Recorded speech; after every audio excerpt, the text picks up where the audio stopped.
This is truly a remarkable day, and I hope the people that have stayed and participated in the symposium have a feeling for the vision of the future of research in neuroscience, synthetic biology, and more generally at this nexus between life science and engineering, computer science, and the potential that these fields have for solving some of the most pressing problems in human health and in the human condition.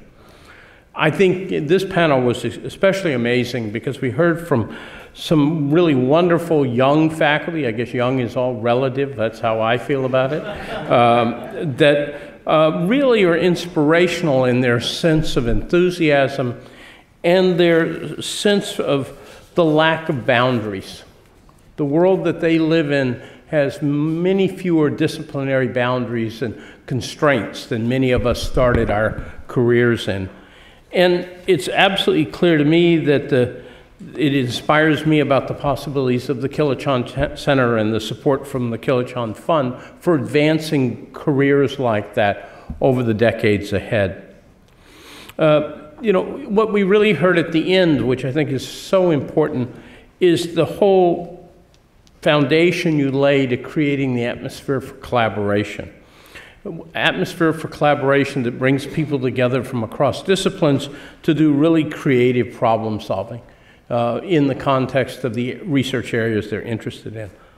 You know, that is a theme that if you think about in higher education today, all across the university, not only in life science and engineering, that permeates a lot of things that we need to do in terms to be relevant.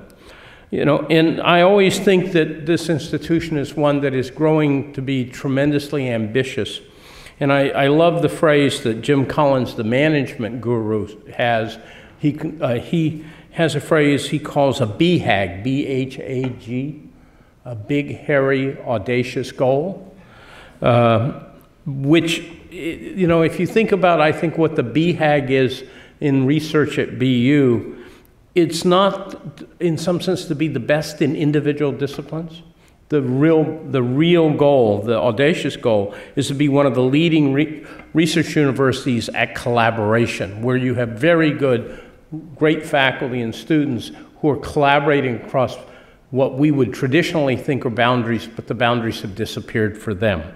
And I think what we see today, because of the vision of Rajan Kilachon and the kind of faculty that we're attracting to BU today, that the Kilachon Center and the whole area of life science and engineering can be a marker for a milestone for this kind of research within the university. And if we can do that here, we can be a milestone for it across the country and around the world as well. So I really want to thank once again my good friend Rajan Kilachon for his investment in us that comes with vision and confidence for the future. Thank you, and thank you all for being here.